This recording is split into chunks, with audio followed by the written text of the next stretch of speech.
In contemporary society, the pursuit of happiness has become an ubiquitous and often tyrannical mandate, framing joy not merely as a desirable state but as an inherent entitlement and a constant, effortless condition. We are inundated with the notion that happiness should be as consistent and reliable as the sunrise, an automatic byproduct of existence. This pervasive narrative, propagated across myriad platforms from social media to self-help literature, posits happiness as the ultimate metric of success, transforming it from a fleeting emotion into a non-negotiable destination. Consequently, any deviation from this prescribed state of perpetual positivity is deemed a personal failing, fostering a culture where emotional discomfort is not merely unpleasant but utterly unacceptable. This prevailing dogma, which insists on the ceaseless curation of joy and the eradication of discomfort, fundamentally misconstrues the natural fluctuations of human experience, reducing emotional pain to a mere glitch in the system. However, the reality of human existence resists this simplistic categorization. Happiness, like all emotions, is transient, ebbing and flowing like the breath itself. When we cling to the illusion of its permanence, we inadvertently cultivate a deep-seated fear of its antithesis, leading us to repudiate essential facets of our authentic selves that deviate from this imposed script. This relentless compulsion to manufacture happiness paradoxically distances us from it, transforming what should be a spontaneous feeling into an arduous obligation, thereby stripping it of its inherent liberation.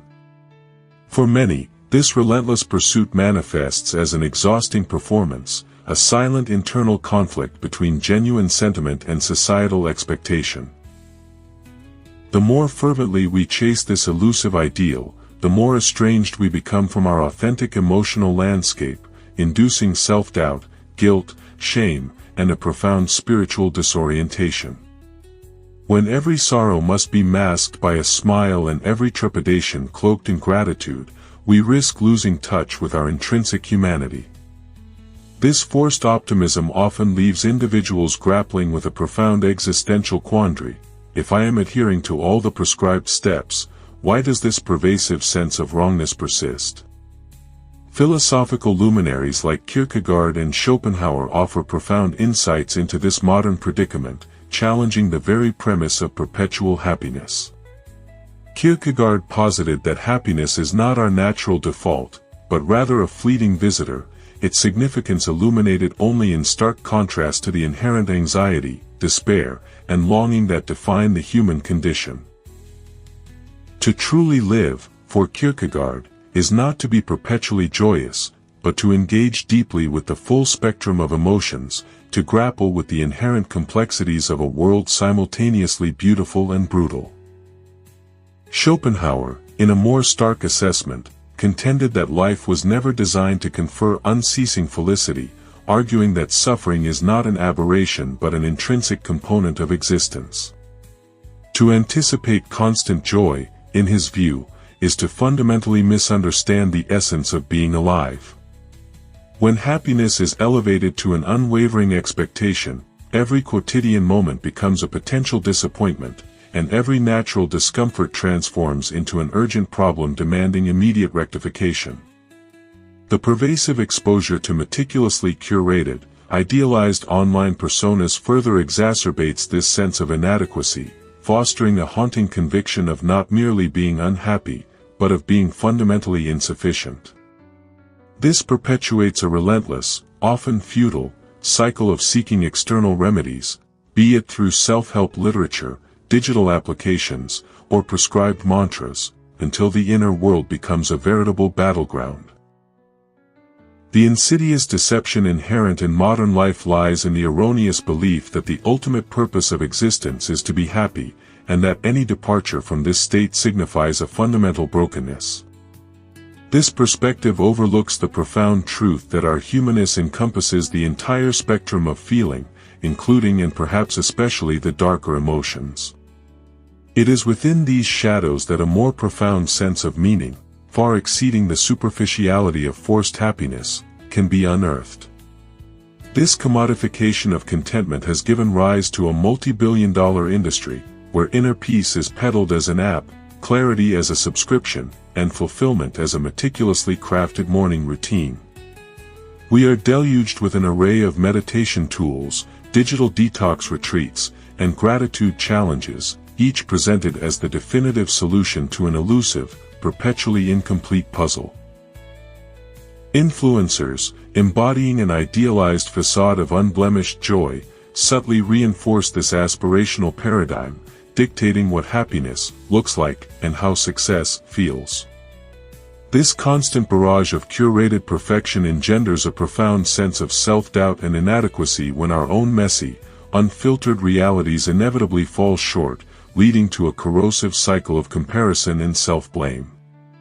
This dynamic transcends mere motivation, veering into the realm of insidious manipulation. By fostering the belief that happiness is an attainable state that one inexplicably lacks, individuals are transformed into perpetual consumers, always on the precipice of a breakthrough, always one purchase away from genuine fulfillment.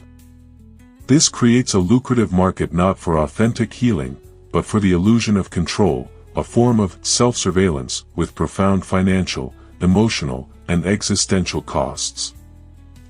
The internalized message is clear: if you are unhappy, the fault lies not with the external world, but with an internal deficiency, insufficient visualization, inadequate meditation, or a failure to consume the appropriate products or adhere to the correct mindset. Unhappiness thus transmutes from a universal human experience into a personal failing, demanding constant self-optimization and an endless cycle of upgrades. This inescapable loop, a relentless treadmill of self-improvement, promises relief but delivers only new standards to attain, leaving individuals mired in a deeper layer of shame when the promised bliss remains elusive. This insidious process compels individuals to conceal their authentic emotional landscapes, filtering grief and discomfort behind a veneer of curated positivity, ultimately severing their connection to their genuine feelings. When life devolves into a ceaseless performance of happiness, individuals inevitably lose touch with the very parts of themselves that do not conform to this prescribed role, the anxious, angry, restless, grieving, and questioning facets of their being. These are the raw, human dimensions that harbor the seeds of growth, truth, and profound meaning. Kierkegaard termed this state despair, not as mere sadness, but as a profound misalignment with one's authentic self, a soul's sickness stemming from living for an essence other than its own. It is the agonizing disconnect that arises from shaping one's life around an idealized image or script that did not originate from within. The deeper one descends into this performance, the further one drifts from the core of their own existence, often waking up surrounded by the very things meant to bring wholeness, yet feeling more profoundly lost than ever. The ultimate deception, therefore, is not that happiness is unattainable, but that its attainment necessitates the sacrifice of one's authenticity. When sadness is pathologized as a flaw, we lose the capacity to simply exist with what is. Sorrow ceases to be an intrinsic part of the human experience and becomes a problem to be swiftly and quietly rectified. Instead of heeding the wisdom our pain might impart, we suppress it, distract ourselves, and feign well-being, even when our inner being cries out for respite and reflection. This habitual avoidance engenders a profound emotional disconnection, transforming sadness into a foreign and threatening entity. Yet, sadness, in its essence, serves as a profound teacher, compelling us to slow down, to shed pretense, and to delve into a quieter, deeper, more honest inner landscape. To resist its presence, to treat it as shameful, is to sever our connection to the present reality of our own inner world. The relentless pursuit of joy, a hallmark of our happiness-obsessed culture, leaves us perpetually restless, exhausted, and emotionally hollow. This superficial existence, characterized by a ceaseless chase for good vibes and perfect routines, cultivates a pervasive fear of anything heavy, unclear, or uncomfortable. This relentless performance extracts a heavy toll, fostering a quiet fatigue and a gnawing sense of never quite being enough. In our zealous attempts to remain perpetually uplifted, we lose the capacity for profound introspection. Joy, without the stark contrast of sorrow, becomes mere noise. Life, devoid of emotional depth, devolves into tedious repetition, and a self that is never permitted to experience pain ultimately dissolves into obscurity. Moments of loneliness, anxiety, or inner crisis, once considered portals to profound self-discovery, are now treated as malfunctions. Instead of inquiring into their underlying messages, we rush to suppress them, utilizing meditation, manifestation, and affirmations not as tools for presence, but as means of escape. Emotional pain is no longer something to be explored but a defect to be fixed, a blemish on a carefully constructed image. This tendency to treat difficult emotions as public relations problems, to manage, reframe, and spin them, causes us to miss a profound invitation. These quiet aches, sleepless doubts, and unplanned collapses, though laden with suffering, also harbor immense depth. They pose questions we have assiduously avoided and open doors we might never have traversed independently. If our sole training is to chase the light, we will never acquire the wisdom to navigate the inevitable darkness, nor will we discover that discomfort is not an adversary, but a signal, a mirror, a message beckoning us to acknowledge a deeper truth within. Schopenhauer astutely recognized, long before the advent of dopamine hacks and lifestyle branding, that happiness is not a commodity to be hunted, purchased, or manufactured. The more fervently we pursue it, the more elusive it becomes. The more we demand it, the more fragile its presence. For Schopenhauer, happiness was not a prize at the culmination of arduous effort, but a quiet byproduct of something entirely different, acceptance. It was the simple, often uncomfortable act of perceiving life unvarnished, without filters, without resistance, without the burden of expectation. To live well, he contended, is not to feel perpetually good, but to relinquish the insistent demand that life must always feel good. Pain is not evidence of failure, sadness is not a detour, anxiety is not a defect. These are not indicators of something amiss within us, but rather undeniable proof of our full, complex humanity. When we cease to pathologize the more arduous aspects of life, a remarkable transformation occurs.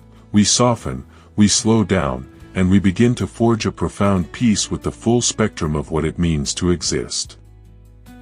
In this space of surrender, happiness loses its coercive power, not because we have abandoned its pursuit, but because we have ceased to demand that life conform to any preconceived notion of what it should be.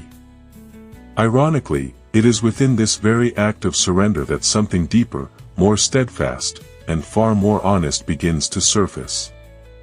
Somewhere along our collective journey, we internalized the belief that happiness equated to a perpetual state of positive effect, and that joy was the ultimate validation of a life well lived. Yet, the truth is far more intricate and profoundly human. Genuine happiness does not emanate from an uninterrupted torrent of pleasure or positivity. Instead, it arises from presence, from showing up fully, even when our emotions are neither light nor effortless. It stems from allowing sadness to exist without a frantic urge to alter it, from engaging with our discomfort rather than recoiling from it, and from the profound realization that authenticity holds greater value than comfort. This is the profound paradox we were never taught: the more relentlessly we chase happiness, the more anxious and unfulfilled we become. However, the moment we relinquish the chase and simply be, a profound shift occurs. The oppressive burden lifts, the mask loosens, and we begin to experience a quiet, abiding peace that is not rooted in transient highs, but in profound depth. It is not the boisterous, triumphant joy often depicted in commercials or TED Talks, but something softer, more subtle, more deeply rooted, a calm that is not contingent upon external circumstances, but on our willingness to remain present with what is. When we transcend the incessant question, "Why am I not happy yet?" and instead ask, can I be present with this moment as it is? We reclaim something fundamentally essential. We cease our internal conflict, release the arbitrary labels of good or bad emotions, and for perhaps the first time, truly encounter ourselves with profound honesty. This is not the kind of peace derived from avoiding pain, but rather the peace that emerges when we courageously traverse it, when we cease fleeing from our inherent darkness and begin to heed its profound messages. Kierkegaard illuminated this path as one of despair, not as an end to be escaped, but as a crucial state to navigate. For him, despair transcended mere sadness. It represented a profound disjunction from one's authentic self, a crisis born from constructing a life based on who we believe we should be rather than who we truly are. The sole egress, he contended, lay inward, through the fear, through the doubt, through the dismantling of antiquated illusions. This journey is neither comfortable nor marketable. It cannot be packaged into a morning routine or an online course. Yet, it remains the singular pathway to authentic freedom. When we permit despair to execute its transformative work, to strip away our fabricated layers and incinerate the scripts that no longer serve us, we are left with a raw, undeniable self, a self that no longer performs, no longer conceals. From this profound authenticity, a new mode of living begins to materialize, one not predicated on the constant pursuit of fleeting pleasure, but on the deeper, more resonant rhythm of truth. In this life, joy is not demanded but discovered, not forced but felt gently, unexpectedly, in moments that were never part of any predetermined plan. This joy is not ostentatious, it may not outwardly resemble the conventional image of happiness, nor does it need to. It is an intrinsic state, a profound groundedness, a quiet alignment between who we are and how we live. It possesses the capacity to coexist harmoniously with sadness, to cradle both grief and gratitude within the same breath. It is not about eradicating pain, but about holding it with profound tenderness, refusing to allow it to define our entire being. Perhaps this represents the ultimate liberation, to cease the relentless striving for a specific emotional state and to begin allowing everything to simply be exactly as it is.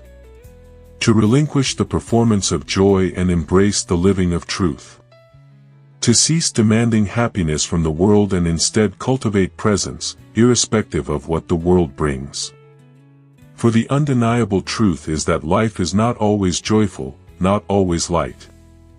At times, it is quiet, heavy, and even shattering, breaking us open to allow something deeper to flourish.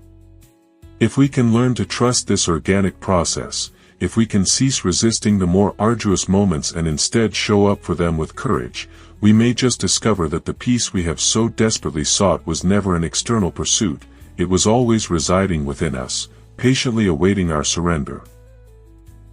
This profound peace cannot be purchased, hacked, or conjured through affirmation apps or vision boards. It springs from the wellspring of being fully alive, messy, uncertain, and authentically real. It arises from honoring the full, kaleidoscopic spectrum of what it means to be human, from daring to live without a mask, and from unearthing, within the stillness of our own truth, something far more potent than mere happiness, wholeness.